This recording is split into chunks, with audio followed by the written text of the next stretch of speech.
Vamos para mais um Papo Cabeça. Hoje estamos aqui com a advogada Roberta Pelágio, sócia do escritório de advocacia Gameleira Pelágio, Fabião e Bassani. Bassani. Bassani, isso. Vamos falar sobre Outubro Rosa e sobre direitos dos pacientes oncológicos. Tudo bem? Seja bem-vinda. Obrigada. É um prazer estar aqui com você. Obrigada pelo convite. A primeira coisa que eu vou falar para vocês, que eu tive uma surpresa maravilhosa, é que nós somos quase conterrâneos, né? Eu sou paraibana, ela é pernambucana, então se a gente aqui falar muito no nordestês, vocês também não se espantem, porque vai começar a sair uma série de palavras que não são tão comuns. Com certeza. A gente tem um dialeto próprio, né? Exatamente. Mas eu vou tocar num ponto aqui, que ela me confidenciou aqui no começo, né? Que ela já passou por um tratamento oncológico, né? E eu que trabalho com oncologia, a gente sabe que uma das coisas mais difíceis, né? É aquele primeiro momento, né? O momento que o médico dá o diagnóstico, em que temos uma série de medos, preocupações de como vai ser o tratamento. Como é que foi essa experiência por você? Se você teve um bom acolhimento com o seu médico, como foi isso? Como é que você descobriu? Vamos lá, William. Obrigada por estar aqui, é um prazer. Vou te dizer que esse é o momento mais difícil de tudo. É quando você recebe o positivo. Não, eu vou atrás. Não é quando você recebe o positivo, é quando você, no meu caso, foi quando eu fiz a ultrassonografia e a médica disse, olha só, eu já estou prescrevendo aqui a biópsia, porque você precisa biopsiar logo. E ali foi quando o chão já saiu, né? Porque eu já tinha ali um BIRADS 4, então já tinha uma probabilidade grande de ser positivo. E ali, enfim, começou toda a situação.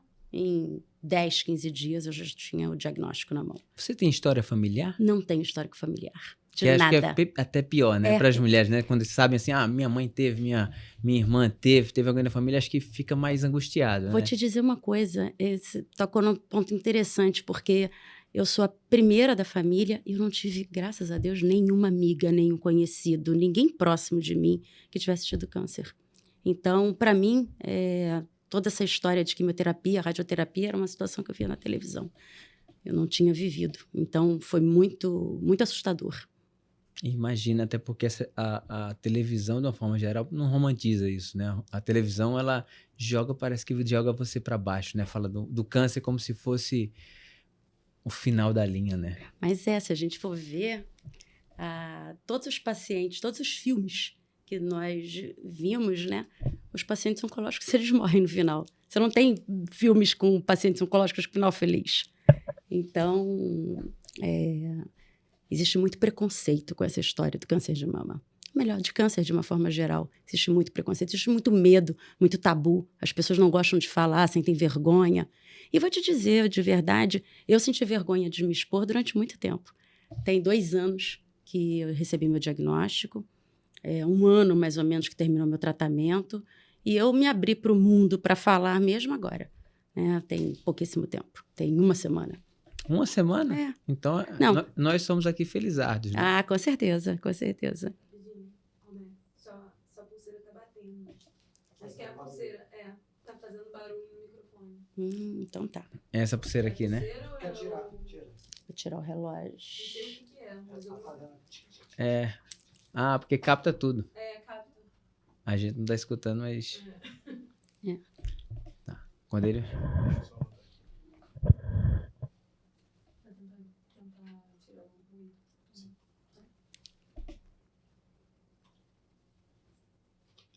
Que interessante isso aqui, hein? Você vê como esse microfone ajuda, né? Que coisa interessante. Você entra num casulo. Caraca!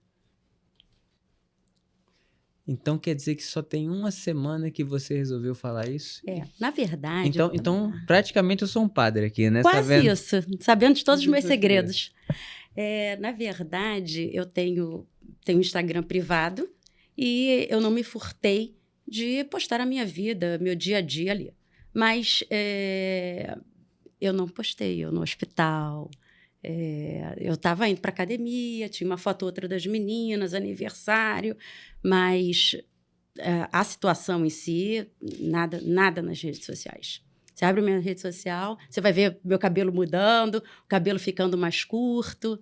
Tem uma fase aí, 1 mês e meio, mais ou menos, que não tem nenhuma postagem, mas eu realmente passei por um momento muito dentro de casa. Eu não recebia nem visitas, eu não queria ver ninguém. Mas você não queria por quê? Você Olha só, não queria que as pessoas te vissem numa situação vulnerável? tem duas coisas aí. A situação vulnerável e vou te dizer uma coisa, eu fiquei muito mal. Então, na quimioterapia, fazia em ciclos de 21 dias, né? Então, eu passava 15 dias derrubada. Então, eu ficava só imaginando, me dava preguiça só de imaginar receber as pessoas dentro de casa, sabe? Ter alguém me olhando, não por estar me olhando naquele estado, mas ter que receber uma pessoa. Foi difícil. E isso que você está falando, muitos pacientes comentam. E as pessoas, às vezes, têm até raiva de você não querer receber ninguém, mas a quimioterapia dá um estado de cansaço mesmo. Às vezes não é uma dor, não é náusea, não é vômito, é um cansaço mesmo. Você está indisposta de fazer qualquer coisa, né? Essa semana eu vi um post muito interessante, onde ela diz assim, ela vai dando o nome de mulheres, né? Mas ela fala assim, tem um nódulo no seio. Deixa pra lá, né? Isso. Fez quimioterapia e não apareceu no trabalho. Poxa, uma fraca. Poxa, tá fazendo radioterapia, acredita? Tá reclamando que tem que passar pomada porque... Enfim, na verdade, o que acontece? Todos esses sintomas, para a sociedade de uma forma geral, eles são vistos realmente como bobagens, né? E só quem vive, só quem sabe, só quem passa. E eu não quero que ninguém passe, ninguém viva, mas entende a dimensão que são esses sintomas.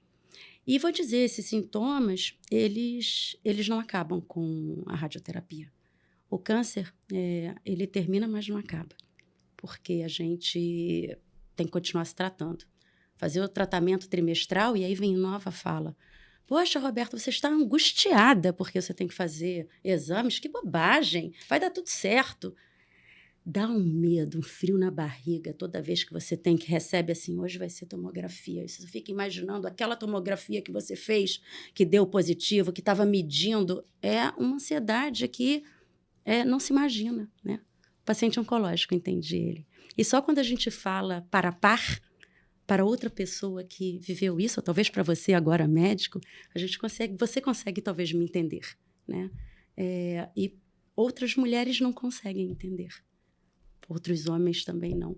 Fico pensando a quantidade de mulheres que são abandonadas pelos maridos e pelas suas famílias no momento de tratamento oncológico. É uma loucura. E quando a gente está em grupos, né? Eu entrei em alguns grupos de apoio, muitas mulheres que ficaram sozinhas, mulheres que foram traídas, mulheres que foram deixadas mesmo de lado, pelos amigos, pelos companheiros, né? Porque é muito cansativo, você passa um período muito chato, não tem outra palavra, né? Assim, é um cansaço, é uma tristeza, mas o que eu tenho que dizer é que passa. E eu estar aqui hoje com você e tomar a coragem de falar para tantas pessoas, na verdade, meu objetivo não é dizer que está muito ruim, muito difícil. Meu grande objetivo é dizer que passa, que é capaz, existe sim a possibilidade de tocar a vida de novo. Mas você só não pode querer se procurar no espelho, né? Não procura aquela que passou no espelho, porque aquela que passou vai ficar naquele espelho, ela não vai voltar. Na verdade, a gente se torna novas mulheres. A gente que convive com câncer, né? E eu sempre comento para um paciente, assim, quando eu dou um diagnóstico, eu falo assim, eu imagino o que é, porque só sabe quem tem. Quem passa. Eu até imagino. A gente começa a vivenciar, ver, né? Mas só sabe quem tem. E um exemplo muito grande de ter essa sensação, né, do diagnóstico, são com crianças. Eu não sei se você teve, durante seu tratamento, passou por crianças, você passa por uma criança de 8, 10 anos, parece que ela tem 20. De tão madura que ela fica durante aquele tratamento, porque toda aquela jornada traz um amadurecimento, e eu imagino no adulto, né? A evolução, né? Nossa. O quanto você evolui de vida, espiritualmente, porque você começa a pesar várias coisas na tua vida, né? Que você nunca pensou, né? A ideia de morrer, né? Não é uma ideia legal, não é uma ideia que a gente bota na cabeça, né? É uma ideia que a gente quer assim, vai existir, mas longe, né? Longe. E quando você vê assim, é uma possibilidade, muda a tua cabeça, né? Com certeza. Você trouxe... receber o diagnóstico é você entender a finitude, efetivamente, de verdade. Então, é você saber, você está na beira do rio, você saber que tem o outro lado. A margem está ali. Né? Não é estar lá. Porque quando você recebe o diagnóstico, você fala assim, caraca, eu posso atravessar para o outro lado. E é de verdade. Eu passei mal todas as vezes, né? Todas as minhas sessões de químio eu passei mal, precisei de hospital, enfim. Em uma das vezes, eu apaguei de um jeito que eu acordei no hospital. Eu falei assim, as pessoas morrem assim. Eu falei assim, eu poderia ter acordado e poderia estar onde? No nosso lar. Né? Ainda bem que eu estava do lado da minha filha, do meu marido, quando eu abri o olho, mas assim, imagina. Então, eu digo que é você entender o que é morrer. Mas milhões de coisas as coisas ganham outro propósito, outro valor. O doce é mais doce. O doce é mais doce. Eu digo que a vida fica preta e branca, a vida fica cinza. Mas quando passa e você começa a perceber que o cabelo cresceu e que você está voltando para a vida, é como se Deus tivesse me dado, e com toda a licença de falar de Deus, uma caixa de lápis de cor muito colorido. Então, assim, eu sou aquela agora, eu sou aquela que olha que lua maravilhosa. Eu já era assim, né? Mas agora é mais ainda. Então, estar no mar e falar assim, nossa, estou aqui. Aí, quando eu estou lá com as meninas, quando eu estou lá com o Paulo, quando a gente... você... Para mim é assim, né? Ficou assim. Então... E outra coisa também que para mim mudou muito são as brigas que eu estou a fim de comprar.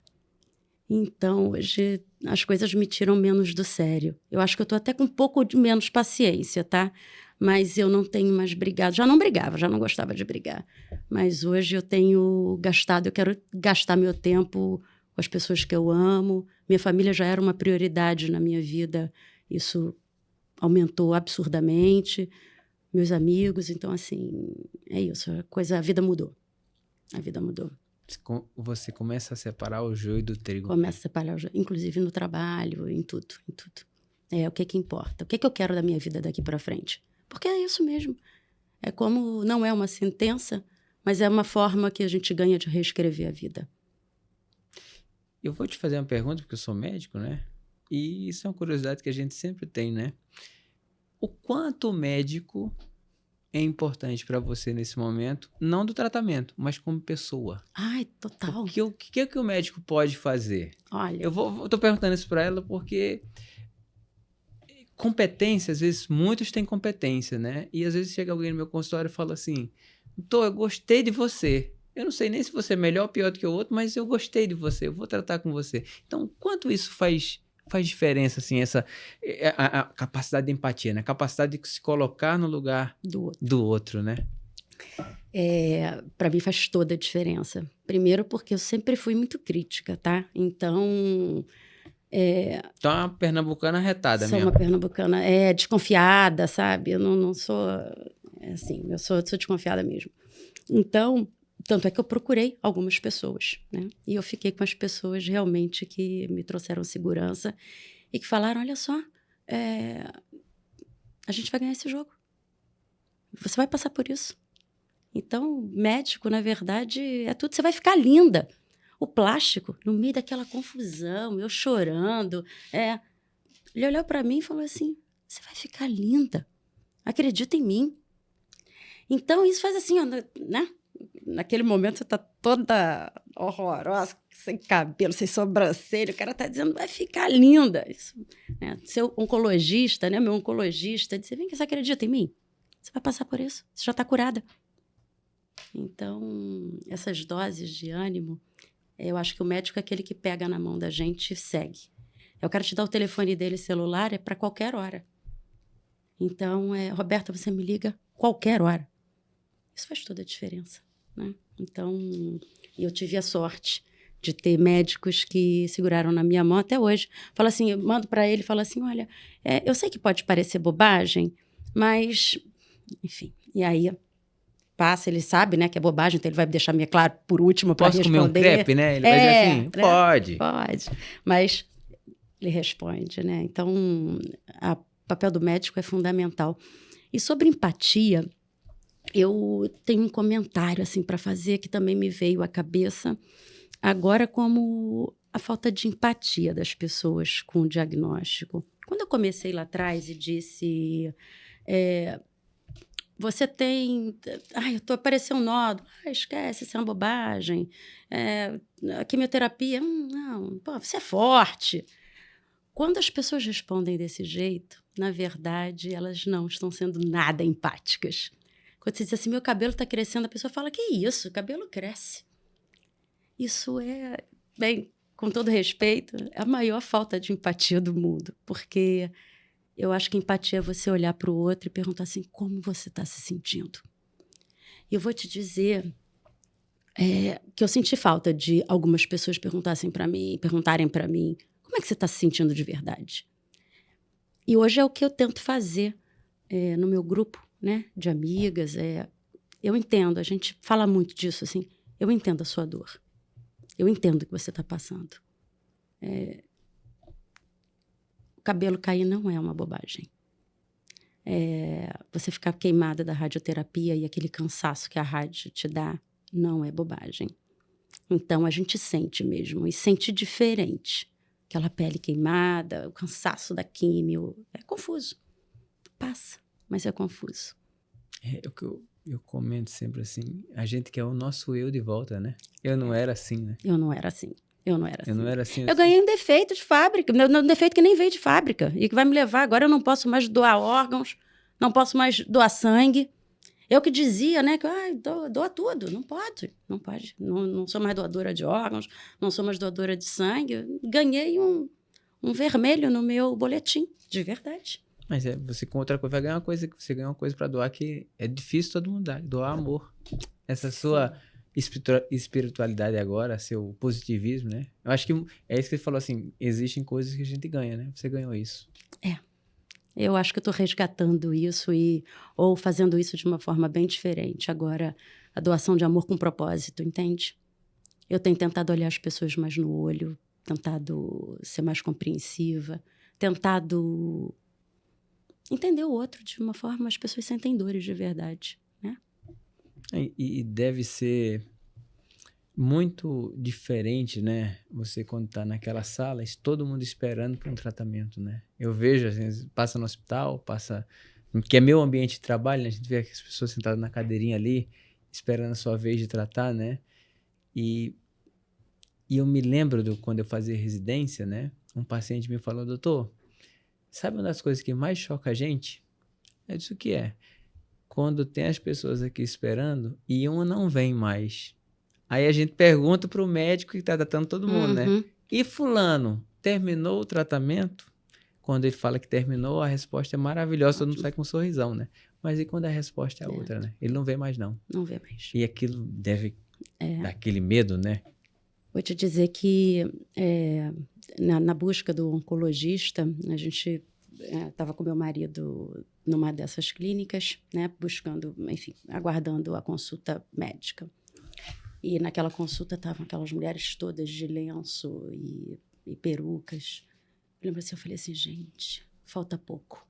Daqui a pouco serei eu. Eu fiquei, sabe, assim, aquilo me deu um susto, assim. Olha onde é que eu tô. Eu acho que ali, assim, eu realizei aquela situação, sabe? Enfim, é muito difícil. E essa semana, por exemplo, semana passada, eu tenho um grupo, né, de OncoFriends, e, lamentavelmente, nós perdemos uma delas. E eu percebi, assim, o quanto eu não estou preparada para essas perdas. O quanto é difícil a perda de uma mulher como eu, que teve acesso ao mesmo médico que eu e que faleceu por conta da doença. Não é fácil, não é simples. Não é simples. Mas, por outro lado, por isso, então, que temos o Outubro Rosa, e aí vem aqui, né, toda a parte legal, que é o trabalho de conscientização, entende? Conscientização pelo tratamento precoce. Conscientização de fazer os exames. Tem que fazer exame. Eu tive triplo negativo. Então, vou te fazer uma pergunta que você falou, tem que fazer exame. e talvez seja uma pergunta dura. Você acha que você estava fazendo sua investigação da forma correta, sua vigilância, digamos assim, ou não? Estava. E foi isso que me salvou. Porque eu tenho o exame do ano anterior e do meu positivo. Então, Vou pedir para você repetir isso para todo mundo escutar. Isso fez com que acontecesse o que com você? isso me salvou. Isso me salvou. Eu tinha todos os meus exames em dia, de mama, enfim.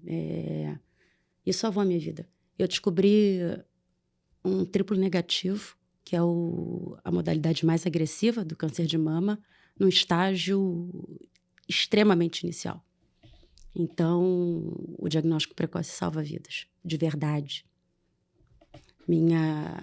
A rotina, enfim, o meu tratamento, se eu tivesse descoberto um triplo negativo em estágio mais avançado, seria muito mais confuso.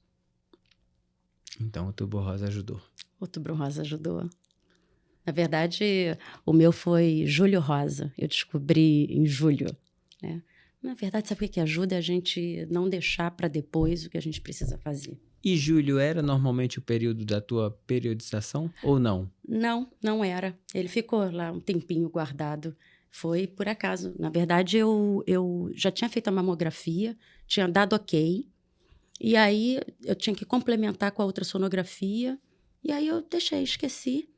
E aí, eu fui fazer essa ultrassonografia só 2 meses depois da mamografia, mas já com a cabeça tranquilaça de que estava tudo bem, porque a mamografia não tinha dado nada. E quando eu vou fazer ultrassom, aparece o nódulo de 0,7 milímetros.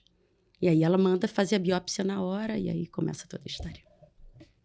E você vê o seguinte, que interessante, que ela já tinha feito um exame, e por isso que, dependendo de cada caso, tem que se fazer o que é o melhor, né?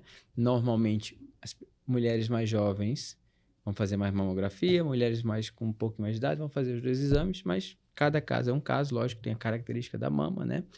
Mas se ela tivesse ficado só na mamografia, talvez teria passado batido tudo isso. Com certeza. E hoje, o meu tratamento são fazer os 4 exames dentro do ano, né? Meu tratamento é trimestral.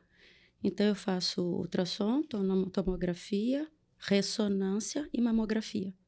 Então, a cada 3 meses, eu faço um tipo de exame de imagem e trimestralmente eu também faço todos os exames de sangue, os marcadores tumorais, enfim. Ainda me olham com lupa. E me fala, depois que passou essa jornada toda, né, que você me relatou, fez cirurgia, reconstrução, químio, rádio e etc, né? Como foi a volta? Como foi... Fala assim, eu tenho que voltar para a vida, tenho que voltar para o meu trabalho, tenho que trabalhar, tenho que seguir em frente, tenho que estar aqui, como você está aqui hoje, bonita. Pois é, estava trabalhando. Eu acho que tive 2 momentos para mim. Eu sempre fui, não acho bonito dizer, mas eu sempre fui muito trabalho. Trabalhei muito. Então, para mim, foi a primeira vez na minha vida que eu fiquei sem trabalhar, foi agora. Tirando as férias que a gente tira, nada me parou. Então... eu parei de trabalhar de verdade, tentei voltar algumas vezes, fiz o movimento de retorno e não consegui voltar a trabalhar. Mas não conseguiu por quê? Não tinha disposição não ou tinha. Era uma coisa de cabeça? Não tinha disposição, a cabeça não estava pensando direito, não tinha disposição. Passei muito mal mesmo. Então, não consegui voltar. E quando eu voltei, o meu maior desafio foi... Eu sou advogada, né, você sabe? Então, foi ler. Porque a minha grande sequela é Chemobrain. Então, e para mim foi muito forte na questão da leitura, e como advogada é uma situação primordial.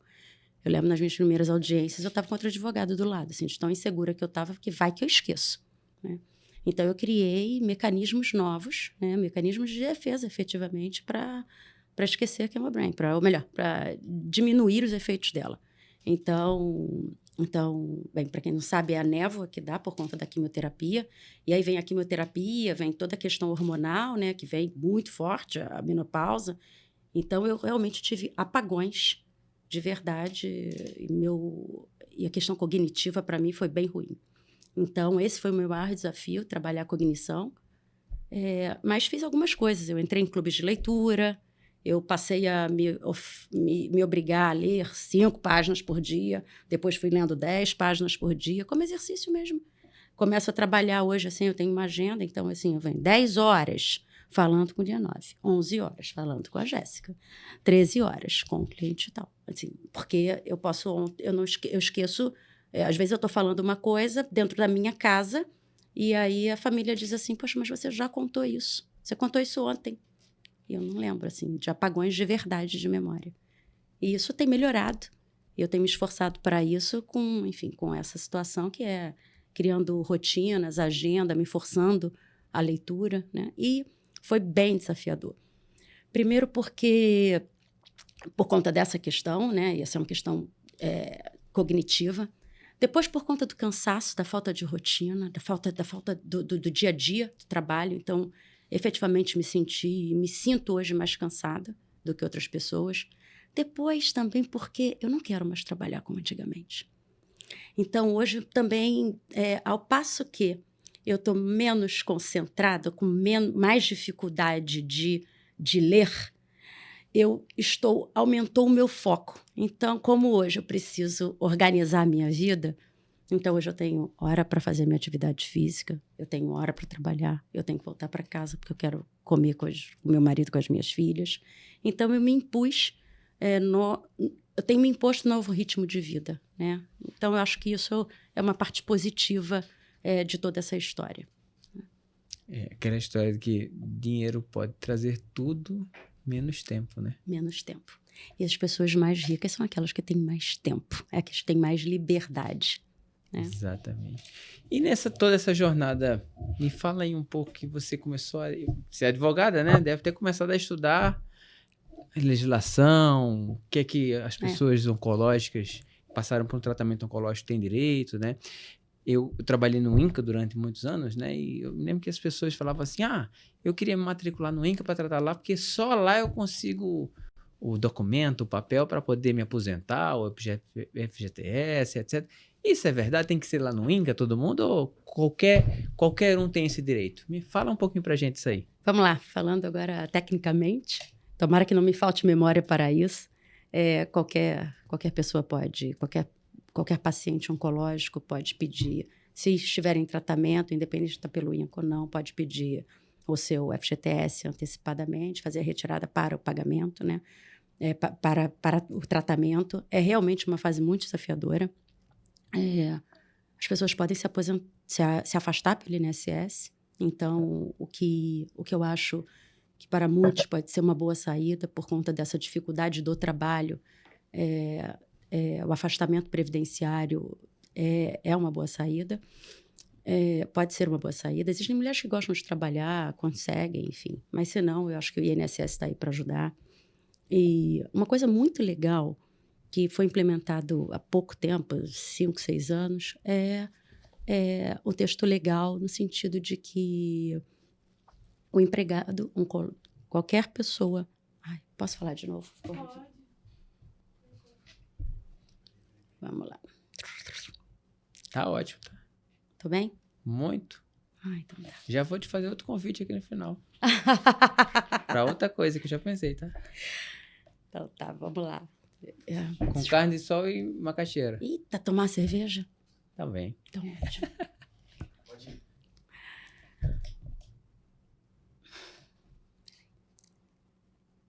FGTS. Isso. Aí você vai falar da nova lei, que deve ser da previsão dos 3 dias. 3 dias, tá. Isso. Então, o que a gente tem, a CLT hoje, ele traz para que todo empregado ele tem direito a 3 dias de licença para fazer exames oncológicos. Então, eu acho que isso vem como um apoio, né, do empregador, né, um direito dos empregados, um apoio do empregador para essa visão da necessidade mesmo do diagnóstico precoce. Está aí na lei. Você pode sair, sim, tem direito ao dia para fazer tratamentos oncológicos, para fazer seu tratamento, não, para fazer seus exames oncológicos periódicos. E isso é interessante porque muitas pessoas criticam, né? Quando você tem que fazer exame ou tem que tratar, né? Mas aquela pessoa não está feliz da vida porque teve o diagnóstico, né? Ela está ali lutando pela vida dela e é uma luta aquilo ali. A gente está falando, ela comentou de toda a jornada dela, mas é uma pessoa que teve acesso à saúde suplementar, um hospital privado, um médico privado, tudo marcado no seu horário. Imagina as pessoas que vão para a fila do SUS, que tem espera, tem demora, né? É outra angústia, outra vivência, né? Então, às vezes, a tua funcionária do teu trabalho, da tua casa, fala assim, tem que tratar, e você fica chateado. Aquela pessoa ali está lutando pela vida, né? Verdade, isso é muito desafiador. E vou dizer, tive sim direito à saúde suplementar, como diz você, mas com todas as intempéries do plano de saúde, entendeu? Então, assim, a negativa no primeiro momento, você ter que pedir, por favor, olha só, eu tenho prazo, eu tenho tempo, e ele não faz a liberação rápida. Diversos tratamentos, diversas necessidades, o plano de saúde não cobre. Então, fisioterapias, enfim. Todas as coisas associadas, né? Tem muita coisa, Você tem muito tratamento. Você teve que fazer imuno? Eu não fiz imuno. Imuno seria também outra Outro briga. momento, outra briga. Que é controvertido, né? Exato. Super controvertido. Então no meu, por conta do tamanho, tudo, fiquei só com 0,7, só com a rádio e com a químio. Só, né? E me fala uma coisa, você falou desse, não sei, usou um termo aí que eu nunca tinha escutado, Oncofriends. Isso é um termo que você criou, um termo que existe? Porque a gente vê muito falar de oncosurvivals. Eu não gosto desse termo, eu não gosto de sobrevivente, porque eu falo pro meu paciente que eu tratei ele não para sobreviver, eu tratei ele para viver. Então, eu não acho legal esse survival, sobreviver. Eu acho que a pessoa tem que tratar para viver, ou vive ou morre. Tem que viver, né? Então, esse termo, Oncofriends, é do grupo, do seu grupo, ou existe isso Vamos mesmo? lá. Em relação ao survival, eu tô igual você. Não gosto disso e já falei aqui antes. Infelizmente, tem toda esse estigma do paciente oncológico, né? Que é o sobrevivente.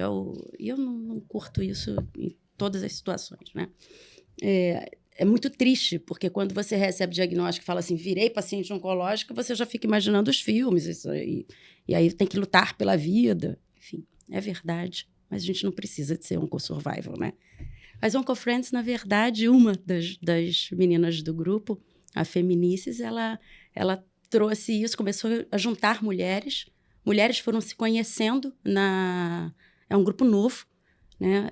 Mulheres foram se conhecendo na sala de quimioterapia, uma foi falando com a outra, pegando o telefone da outra, e hoje as Oncofriends cresceram tanto que tem Oncofriends do Rio de Janeiro, Oncofriends, enfim, de vários estados do Brasil, mas eu tenho hoje um grupo seleto das Oncofriends, né? Então, nós viramos efetivamente friends. É um Oncofriends VIP. Exatamente. Temos Oncofriends VIPs. Assim, eu ganhei de presente novas amigas, então eu digo, olha, já que eu já tinha, todo mundo brinca comigo que eu tinha 70 melhores amigos, então agora eu fico só imaginando a minha lista de aniversário, eu tenho que colocar as Oncofriends, entendeu? Eu tenho festa com elas, bolo com elas, e são mulheres, como eu te disse, mulheres que passaram, todas mulheres novas, todas mulheres bonitas, toda gente igual a gente.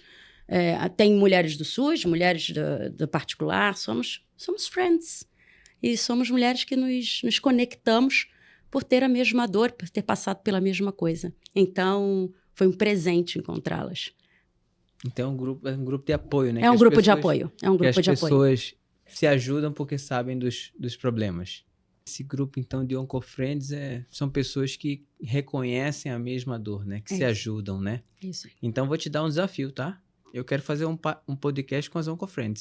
Então vamos. Será que eu vou aguentar a mulherada conversando? Nossa, é muito. E olha só, é tudo falante, pior do que eu. Tá bom, então vamos combinar. Vamos combinar. Vamos combinar que eu acho que vai ser legal. Eu acho que dividir isso com outras pessoas, dividir histórias de vencedores. Eu sempre falo o seguinte, quem tratou um câncer não é um survivor, é um winner. Pois é. É um vencedor, uma pessoa que venceu, uma pessoa que está em outra etapa muito mais evoluída espiritualmente, tá? Do que nós. Eu tenho convicção disso, eu sinto isso. São pessoas que passaram por uma dificuldade, são pessoas como mães que perdem filhos, são pessoas que passam por uma dificuldade muito grande, né? Um momento muito difícil da vida que faz essa reflexão que você falou assim, eu não quero trabalhar demais para ganhar dinheiro, eu quero comer arroz e feijão com meu marido. Isso. Então, você evoluiu. De alguma forma, isso mudou a sua vida e te evoluiu. Então, dividir essas experiências com pessoas como eu, que só vejo do lado de cá, e a gente tá do lado de cá e do lado de lá Pois como é. médico, para mim é importante. A gente aprende muito, a gente melhora a minha empatia, melhora a minha facilidade de me colocar do lado de lá. É muito legal escutar você falando isso, porque eu costumo dizer, digo todo dia que eu não sou melhor do que ninguém, nem que não gosto de estar em... Né? Não sou mesmo. Eu fecho todo dia meu dia tentando ser melhor do que ontem. Né? Eu falo, tenho isso como frase. E o diagnóstico, ter passado pelo tratamento, ele me trouxe isso quase que como propósito. Eu não posso mais, assim, eu não quero mais perder tempo com besteira, entende? Eu acho que, se eu posso dizer que mudei, é olhar a vida como se hoje fosse o último dia que eu estivesse vivendo ela. Então, a gente, dou beijo no meu marido com 6 segundos, né? Brigo com ele também. Mas eu te amo para as minhas filhas diariamente na hora de dormir. Mando beijinho durante o dia, eu te amo durante o dia. Tento fazer contatos e conexões, assim, faz tempo que eu não te vejo, como é que você tá? Então, sei lá, porque isso vem agora de dentro, né? Quero ver meus amigos sempre, porque como eu amo estar com eles, como eu amo beber uma cervejinha gelada com os meus amigos. Então, como eu amo ir à praia, sabe uma coisa legal que me trouxe? Eu comecei a fazer exercício físico, eu já fazia antes, mas 2, 3 vezes por semana. Eu agora faço exercício físico diariamente, nado no mar. Então, eu tenho uma conexão com essa mãe terra, com essa natureza, com essa força suprema enorme. Então, isso foi também uma coisa que me trouxe... O câncer me trouxe isso. Essa coisa de me conectar com uma coisa que é muito maior do que a gente. Né? E fazer coisas por prazer. Então, amo pegar sol, tenho pegado sol mesmo, cheio de protetor solar, mas eu tenho ido. Tenho nadado no mar, que é a coisa que eu mais amo. Para mim é um desafio enorme, tenho feito. É isso, tentando viver diferente mesmo.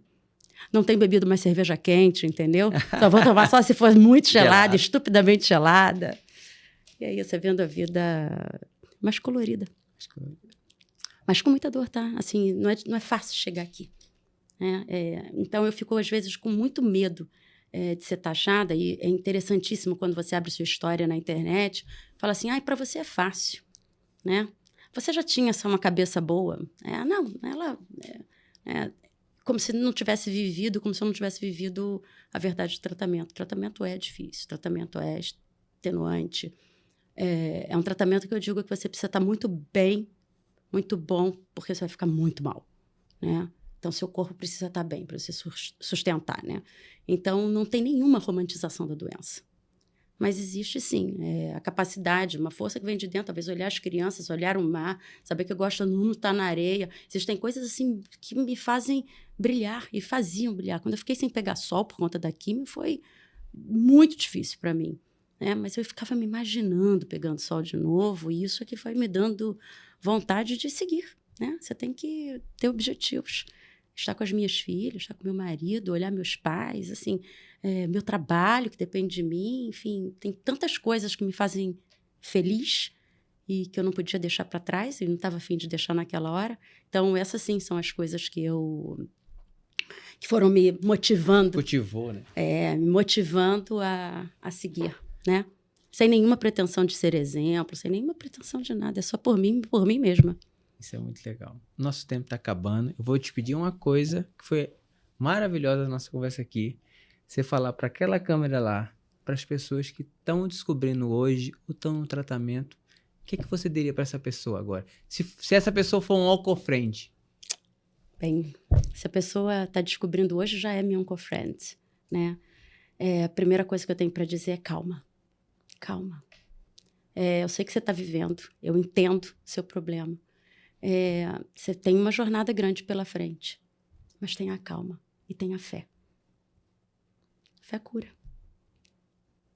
Então, vai passar.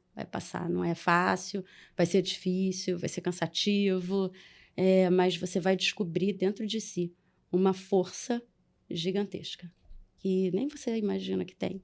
Então, se eu tenho que dizer alguma coisa para quem está recebendo o diagnóstico, procure uma rede de apoio, se você não tiver ela em casa. As OncoFriends estão aí, meu Instagram agora está aberto, vamos conversar, mas eu te digo, calma. E não fica escutando bobagem, você não precisa do Google nesse momento. Acredita que vai passar. Vai passar. Hoje nossa conversa foi com Roberta Pelágio e foi uma conversa maravilhosa, enriqueceu muito, me enriqueceu, aprendi muito. Obrigada. E espero você com os OncoFriends. Obrigada. Obrigado a Prazer estar todos. aqui.